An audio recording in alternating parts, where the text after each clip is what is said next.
In 1961, a courtroom in Jerusalem fell silent. The man standing trial wasn't a sadistic warlord or a crazed killer. He was an unassuming, middle-aged bureaucrat with glasses and a receding hairline. His name? Adolf Eichmann. Eichmann wasn't a battlefield executioner. He never pulled a trigger. Instead, he sat behind a desk, signing documents that transported millions to their deaths in Nazi concentration camps. When questioned about his crimes, he didn't rage, he didn't justify, he simply said, "I was following orders." How does an ordinary man, a man with a family, a man who once smiled at his children, become an architect of genocide? Fast forward to 1971. Philip Zimbardo's Stanford prison experiment aimed to study human behavior under authority. Within days, students playing guards became unrecognizably cruel, tormenting those labeled prisoners. The experiment, meant to last 2 weeks, was shut down after 6 days. What does this tell us? That evil doesn't require a villainous heart, just the right conditions. So, the real question is, would you have done the same? Evil isn't born, it's made. And if you think you're immune, you're already at risk. 2. The psychology of becoming a monster. The banality of evil. When ordinary people commit atrocities. Philosopher Hannah Arendt watched the Eichmann trial closely. She expected to see a monster but instead found a pencil pusher, a man who had turned mass murder into administrative work. She coined the phrase, the banality of evil, meaning that atrocities aren't always committed by deranged individuals, but by ordinary people blindly obeying a system. Consider the Milgram experiment, 1963. Psychologist Stanley Milgram wanted to test how far people would go when instructed by authority. Participants were ordered to administer electric shocks to an unseen person. Even as screams filled the room, most continued simply because a scientist in a lab coat told them to. It turns out humans aren't inherently cruel. But we are obedient. The gradual descent. The frog in boiling water effect. Nobody wakes up and decides to be evil. It happens gradually, one tiny compromise at a time. A politician justifies a small lie, then a bigger one. A soldier follows orders just one step at a time. A police officer enforces unjust laws because it's policy. By the time they realize they've crossed a line, they're too far gone. Historical example.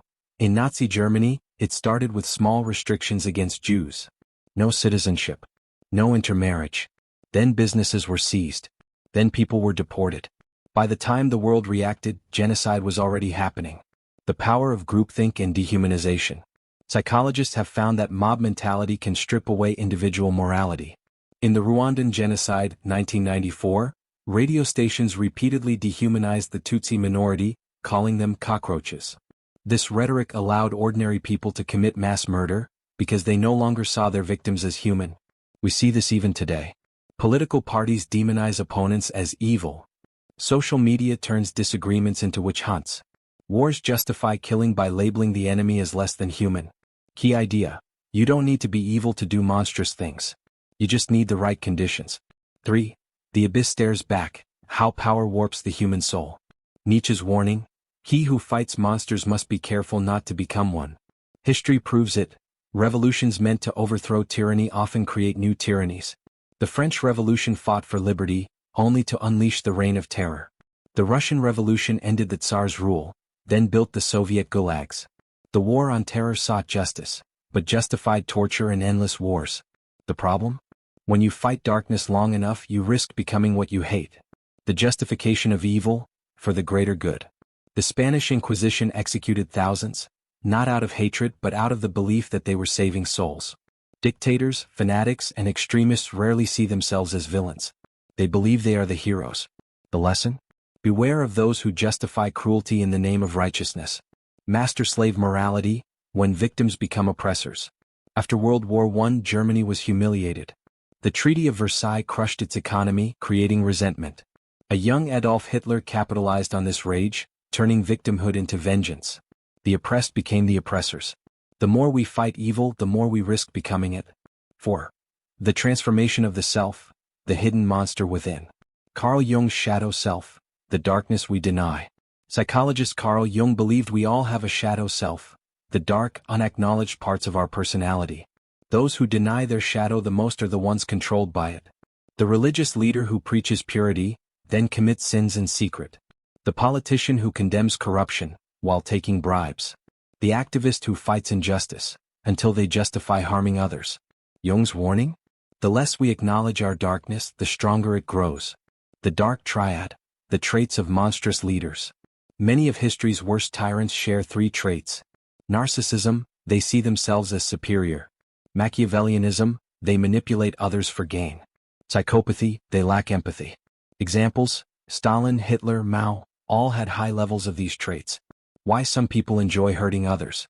Studies show that anonymity plus power equals cruelty. The internet has revealed this dark truth. When given anonymity, people engage in cyberbullying, trolling, and harassment, simply because they can. The monster isn't out there, it's inside you. The less you acknowledge it, the stronger it gets. 5. The final warning: are you becoming a monster? 3 signs you are becoming a monster.